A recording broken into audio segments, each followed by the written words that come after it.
I want to get back to suffering though, because suffering also is something that happened to you uh, when you were dealing with cancer. You have been, tell us a little bit, just roughly, how long you've been dealing with this really incredibly tenacious cancer. The unlikelihood of you being alive today is quite high, really, right? I mean, you've sort of defied the odds. Can you just give us a brief summary of your long struggle in this twilight zone? Yeah, so 18 years ago, when I was 39, I was diagnosed. I was in great health. I ran 6 miles a day, often much further than that, and was, extremely fit. But I was diagnosed with this in a routine checkup. I had a tiny, tiny little lymph node, and that turned into a blood cancer, very rare blood cancer, and yeah, I've gone through 19 years. I've had 12 major treatments, and meaning 12 treatments when the cancer was out of control and they had to do something, and including a bone marrow transplant, including this past spring, what's called CAR T cell therapy. It's another form of transplant where they genetically re-engineer your cells and put them back in your body. And I've been almost dead 3 times.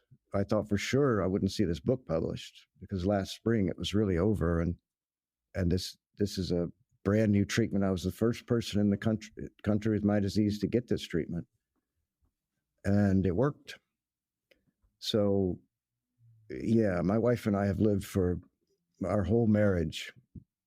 I got diagnosed 8 months after we got married, so we've spent our whole marriage on this knife edge, really. It's obviously, you say at one point here in the book, and I'll read it. I am a Christian because once when I was suffering terribly and near death, Christ came to me. In my mind, in my heart, through the minds and hearts of others, through what I was reading and what I was touching and tasting and seeing, he seemed everywhere, damn it, and was present in my soul, was my soul. That's an extraordinary thing to say. And one wonders if it's possible to ever experience that without enduring a kind of existential suffering that pushes your face right up to the window pane of oblivion and keeps you there. Yeah, maybe. I would hope it's possible in joy that some people could experience that. There is something. You have to get rid of pride, right? And joy can sometimes be accompanied with pride. That's a good point. Yeah, that's a good point. Suffering, you're just stripped of everything, and you realize you've got nothing.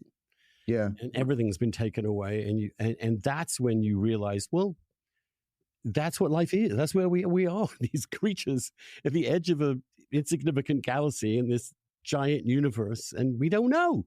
Yeah, bare forked creatures. Yeah, I do think that. Yeah, we do walk around as if we're striding the earth and in control of our lives, and our egos are massive. And you're right. It takes a big blow to reduce us to our essential self, to what we really are. And I mean, it's bizarre to say that you're grateful for that, but I have a poem in this book that ends with being grateful for my losses. And I think I have come to terms with that in some way. I am grateful for that experience. I'm grateful for that experience in Chicago that you just quoted about in that book. But there was this past March, I had 2 friends. I had to be in Boston for 5 weeks to get this treatment. And I could never be alone because the neurological side effects are severe. And I had 2 friends come and stay with me. And during that time, and one is a Jewish Buddhist and friend I've been friends. Yeah, I've been friends with her for 35 years or something. And the other also, the 35-year friendship, that is a fiction writer, and very alert to and sensitive to mystery, but not a person of religious faith at all. And I was struck by how utterly close we were able to be with each other, how intimate we were. And it was because everything was just stripped away. I was suffering so bad and they were suffering so bad because of what they felt for me. And it seemed to me that Christ was very much with us, very much expressed within our relationships, even though neither of those people would call themselves a Christian at all. And this is why I feel that Christ is much larger than Christianity.